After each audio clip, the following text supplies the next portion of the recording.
All right, and welcome to the podcast. As you might have seen on the other videos, if you guys watched the first one that I did with Alfonso and Caitlin, I'll learn to fade that out eventually, so it's a little bit shorter, but that's what we're working with for intro music in the meantime. Welcome to the podcast, guys. Thanks for being on here. Why don't you go ahead and just tell the audience what it is you guys do, what your business is about, and we'll take things from there. Yeah. So name of the business, Legacy Life Financial. I personally have been in the financial advising space since 2008. And I got into this business really because of my grandmother and my wife. My grandmother at the time was suffering from a cognitive decline. And I watched my family go through a lot of transition of taking care of her and whatnot. And an opportunity opened up with a company that really got into the planning stages of people who are in retirement and going through things like my family. And I just really had a heart to say, that's something I think I'd like to do and learn how to do. And so I took the plunge a little over 17 years ago and have never looked back. And so, we're really in the space of working with retiree people for their income planning, retirement planning, legacy planning, and so forth. And so that's kind of like the main overview. And then a couple of years ago, my son Caleb here, he also joined in the business as well. Awesome. And for someone who hasn't started looking after their own financials in that regard, to the layman's person, or put it in elementary terms, for the people, what exactly does you advise on? Yeah.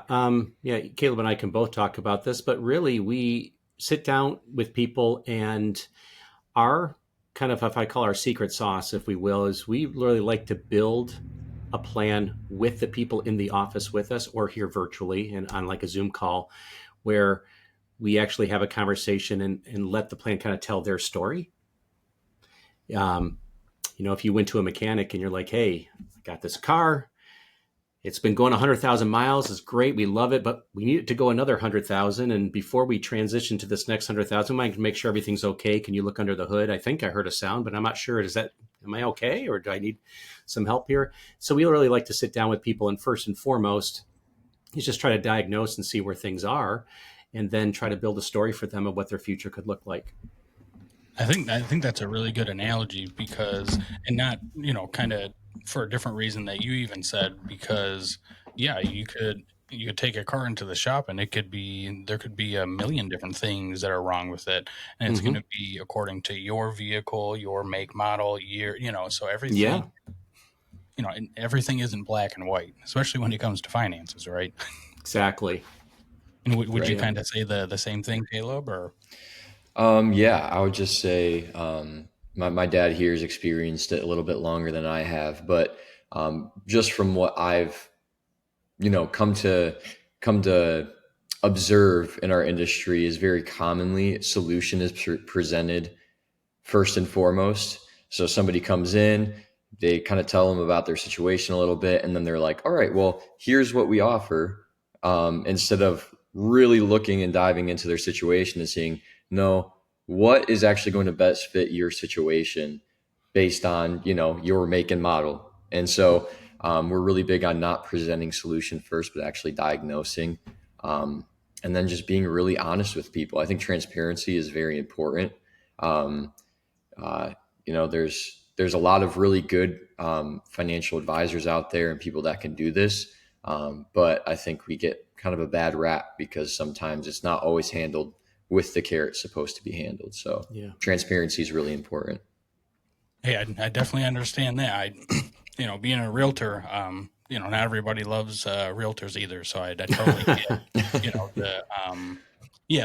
the public's view, or the eye or lens that they may look at things through, right? And that's actually one of my questions. I'm gonna look through here real quick.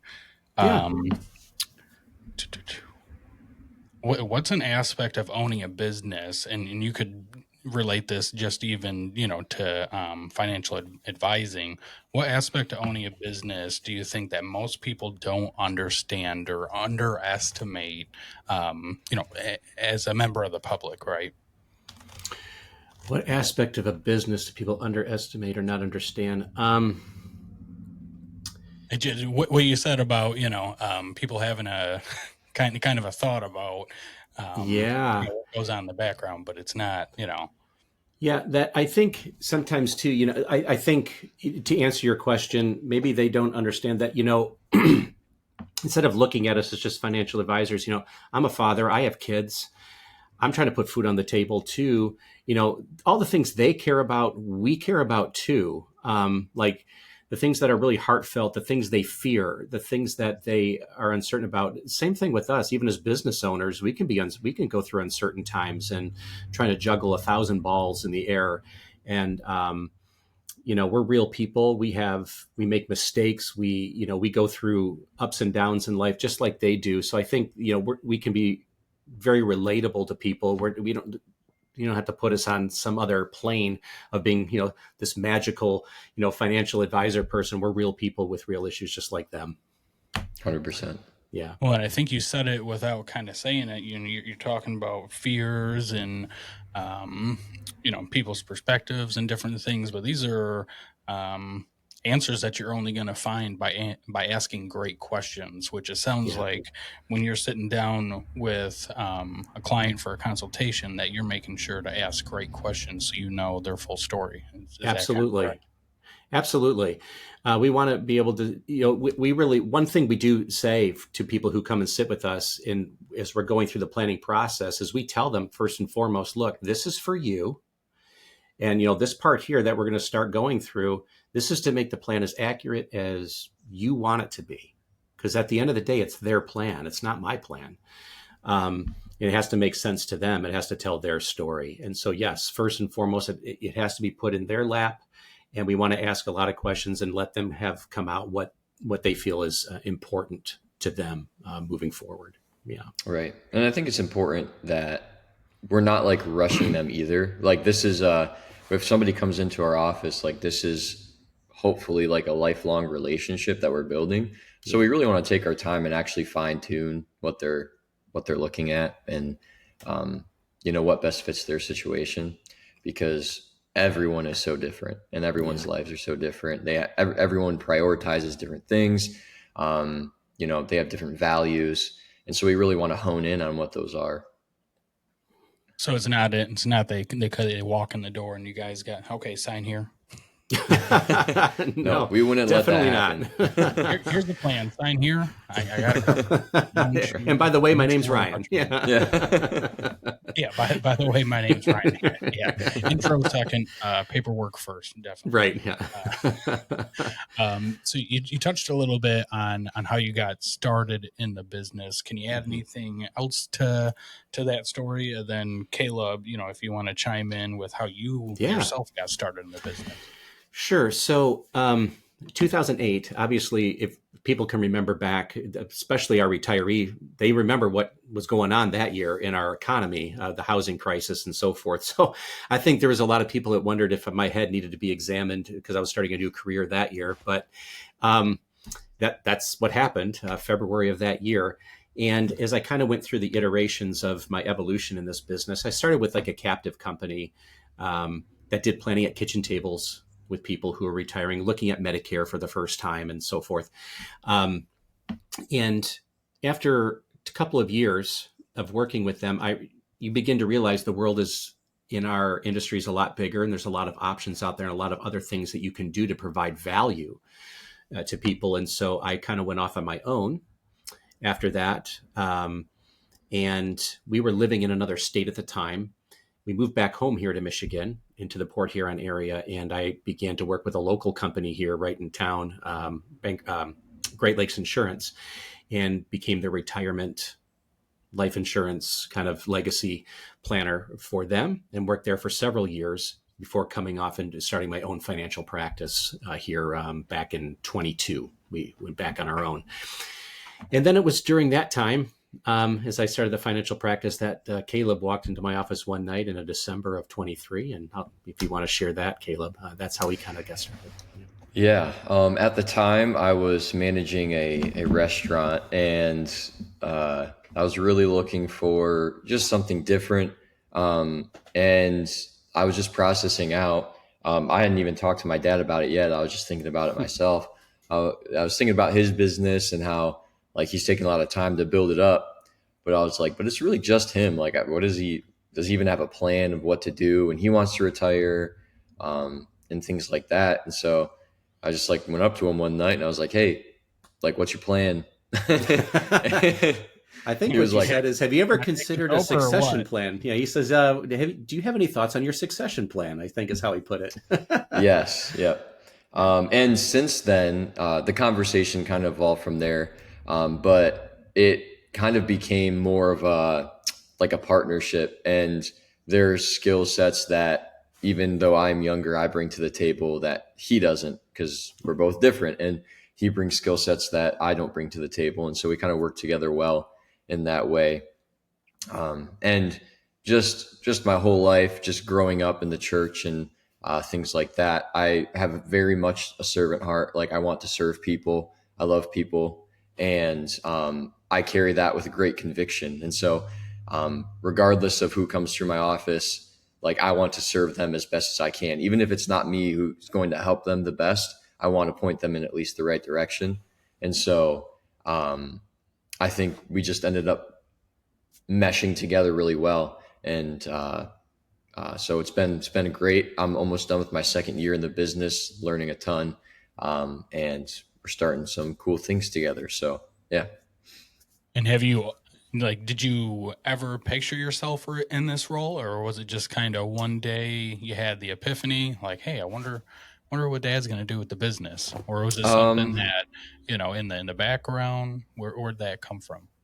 yeah, not really. So I've always been kind of like a mixed bag of things my whole life. I've tried a lot of different things. I've tried a lot of different things in the arts and film and in food. I worked in there, and I did a little bit more on the business end of things, and I really liked that. Um, And so I've always had interest in all these different areas, but I didn't really know how they all fit together. Um, and then it just like there was just a moment where it like came to me where it was like, huh, maybe I should talk to my dad about this. Um, and it was kind of like a divine intervention moment, if you will. And um, we just had the conversation, and then it turned out that me taking the time to learn some of the more artsy skill sets and the business end of things, even in the restaurant industry, but also like learning hospitality and service in the restaurant industry, all of those skills were transferable into this business. And some of the skill sets that I learned in that business I was able to bring, that my dad wasn't necessarily fine tuned in, not necessarily the hospitality stuff, but like we have our podcast, and like he's a little bit older than I am. I always make fun of him. So The he's not text, as the tech technological. side of things. The tech side of things are like the Yes. bane of his existence. And so I think me coming in was very much a blessing in that area. But yeah, so it was really cool to see how that all played out and kind of came together, even though I wasn't expecting it to happen like that. So Yeah, and I find most of the time when there's kind of that dynamic where one one person is good at one thing and the other person is good at it usually comes down to the technology side of things. I mean, even in real estate, when I used to coach agents, there'd be some people who can't copy and paste, and then there's there's others that could do what we're doing right now with the podcast and the video. There's levels, right? So no, that's good that your guys' skill sets seem to complement each other. Definitely. What's been one of the biggest struggles for you getting started, Caleb? um, Definitely just the learning curve of not knowing anything about the industry. Growing up, my dad working in finance, you pick up things here and there as he just talks about it and you ask him questions. But I really had to dive headfirst into a whole industry of like, there's so much legislation that I need to know about and all sorts of different products and how they fit into different people's situations. But then you also have to learn the entire facet of people and how people operate and understanding people very well, and how to communicate ideas clearly and concisely and in a way that's not overwhelming to people. And so that was really difficult at first. I felt really honestly discouraged. It was kind of felt like I did start a new job, but I went from knowing what I was doing for work like the back of my hand to feeling like an idiot every day, you know. But it was a big blessing that I had my dad as a mentor who's been doing this for almost 2 decades and understands people well and the business well. And so I kind of had the option to kind of like coast or really, really like put my whole self into it. And I decided to do the latter, and I think I've gotten a lot of fruit out of that. And talking to you here today, I feel 1,000 times more confident than I did a year and a little bit more than a half ago. Um, and so, and it's just always learning. I think that's another part of the business that is really important is we're always learning. My dad's still learning. He still like teaches himself new things. I think we kind of owe people that. It's a kind of part of our duty to do the due diligence every day, and to continue to educate. Yeah. Well, I think that's where a lot of businesses go wrong is they stop their learning, right? If you're not a lifelong learner, then at some point it may not seem like it in the moment or, over the next 2 years or whatever. But if you stop learning, eventually people are going to come in and take market share because maybe the market shifts to, hey, everybody is getting clients this way, and this way is so old school where you're only going to pick up a certain type of client. Again, you guys probably know best where your leads are coming from and everything. I was just using that. No, it's a great example. That's a great example. I couldn't agree more. I think you're right. Yeah. Then, what is it like having family involved in the business? Is that a challenge for you guys? There will always be challenges because this is human relationships, but I feel every day I wake up, I'm so thankful and grateful that I get to work with Caleb in the business, that my son gets to come alongside and be mentored into this, and it's just a great experience. He's a great kid, obviously. I mean, I'm gonna brag on my son here, but he's a great kid. But he's just developed into a great man as well. And it really takes everything he's saying here. He really does. Like he that's the life he lives. And so I'm very proud of him. And so it's just a great experience to have every day. We like working with the people we get to work with. We work well back and forth. So, I mean, I couldn't be more thankful to be able to do this. Even in spite of challenges or friction points that come up, we have a commitment that we will work through them. I mean, there's no reason not to, and we will, and we'll always stay together and be together in this. So, there's definitely headbutting at points and sure, places where we don't agree, and but yeah, like we'll stick it out and we'll figure it out. And it's kind of like some people say like it's not a good idea to work with family because those closest to you have like the most capacity to disappoint you, but it's almost like you have more of a commitment to that person because they are family, that we need to work this out, right? And then it's almost like on the other end, it's kind of cool because in some situations you can kind of like read each other's minds just because you know each other well.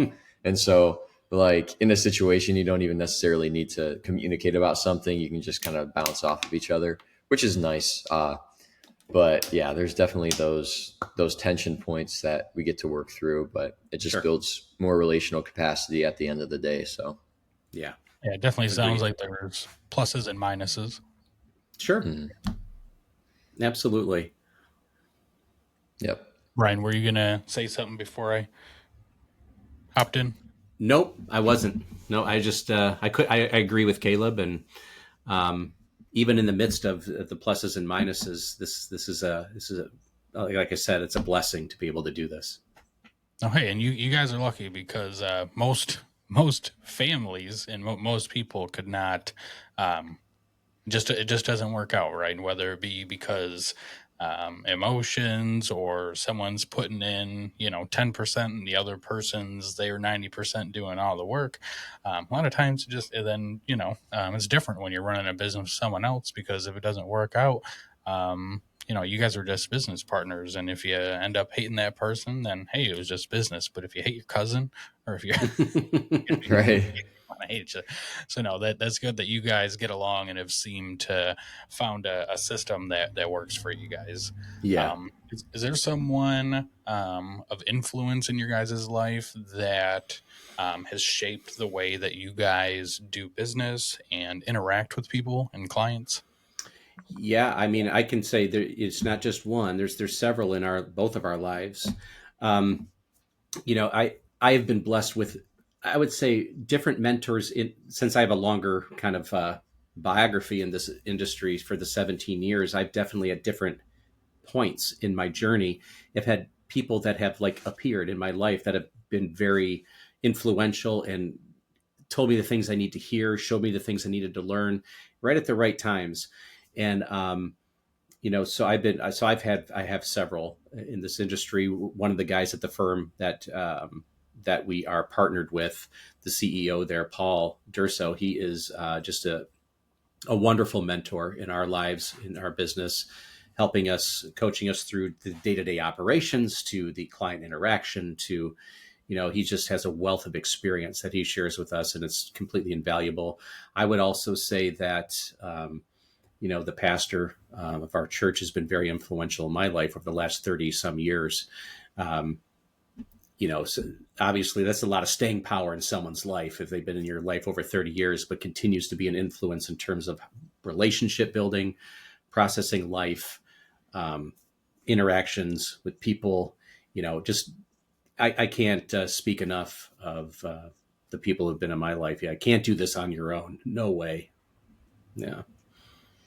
Yeah. No, I would definitely. say, Yeah, go ahead, Caleb. Yep. oh, okay. Yeah. I would say, um, I definitely have multiple people. One of them being Paul Durso, my dad said here.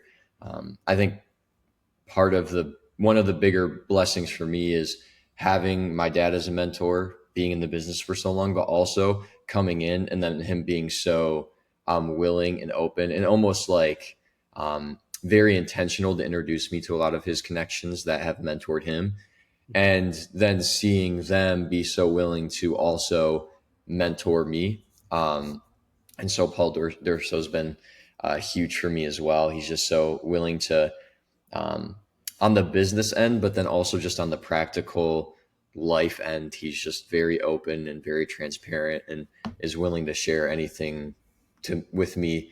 Like if I have questions about anything, he's just willing to share with me, and has a wealth of knowledge in almost every aspect of life. And so he's been big. And then also the pastor at our church that my dad's been talking about. I was born into the ministry that we're in, and so he's known me my entire life. And then our two other associate pastors there, I walk very closely with them, and I help out with their kids, and so I just like do life with them. And just as we do life together, I share with them about what's going on, and then I talk to them about work and stuff, and they just like process life out with me and help me out. And so that's been really huge for me. But those people for sure. And then there's Yeah. some people with our IMO that we work, one of the IMOs that we work with, Jovan and Fernando. Yeah. They're just world class. They're amazing, um, incredibly insightful, kind people, extremely humble in the way that they walk, and very wise. And so Yeah. it's been a blessing to walk with them as well. Yeah. Definitely sounds like you guys got some good people in your corner to go ahead and support you individually, but as well the business. Yeah. Absolutely. What is something that you would just like to either share with the listeners or share with potential clients out there? So many things, but While you think about it, yeah, I would just say it doesn't matter what age you are. I would say you should start looking at whether it be you're later on in life and you're looking at some sort of like retirement, income planning, you have some investments that you want to look at, repositioning or something. It's always good to reevaluate no matter what age you are. But even if you're younger, more so like towards my age, your early 20s or even younger than that, it's never too early to start. It's not about the amount you can put into an investment, but it's about getting into the habit and the practice of doing it. And it'll set you up splendidly for life if you start out earlier. So regardless of what age you are, it would be a good idea to start the conversation. Oh, yeah, definitely. And I've already admitted that I'm not I'm not I'm not up to suit in this field, but I have seen the extreme like breakdowns of, starting investing at 20, 30, 40, 50, and it's extreme, it's an extreme difference between like 20 and 30, and then 30 and 40. Then yes, the older you get, just the less return you're going to get. yeah, it's very Mhm. true. And so I would say that for a lot of people too, this is an area that we tend to avoid. Like we know it's important, but we tend to say, yeah, I'll get to it. And there's a lot of resistance in us to want to, take a look and plan. And I could just want to encourage people to, not to give in to the resistance, to have a conversation, get educated, just be educated on some things, ask questions, try to learn some things that you can implement. Because a lot of times, whether you hire us or someone else, or you do it yourself, if you have the understanding, that's where the confidence is going to come from. But confidence will never come at first. You first have to commit and take courage to take steps to learn things. The confidence comes later. So not to be afraid. There's no obligation to inquire. There's no obligation to, learn. And you don't have to be worried about being triggered like someone's going to try to sell you something. That's not really the goal here. The goal is being educated, and then you do with the education what you want. So I just want, that I can't say it enough to encourage people, don't give in to the resistance. Just get yourself on a path and start learning. That's awesome advice, and that goes for whatever you're doing, right? Yeah. Oh yeah. Mhm. All right. I just want to thank you guys for coming on the podcast and being with us today. Go ahead and tell the audience how they can get a hold of you, find you, and get in touch. Sure. Yeah. And thanks for having us too, by the way. I want to Yeah, say thank thank you. you for having us on. Of But yeah, course. people can go to legacylifefinancial.com and get our calendars and find us that way. You can through all the streaming services and YouTube find the Legacy Life podcast, where you can watch episodes of Caleb and I talking together. Spotify, Apple Music, YouTube. YouTube, Spotify podcast, Apple Podcasts. I think SoundCloud. I think it's like on everything. So Yeah. Okay. That Wherever way. you get your podcast. Yep. Yep. So those would be the two main ways they can do it, or they can email either of us, Ryan at legacylifefinancial.com or Caleb at legacylifefinancial.com, and we can answer that way as well. Awesome. Well, thanks again for coming on the podcast. I truly do appreciate it.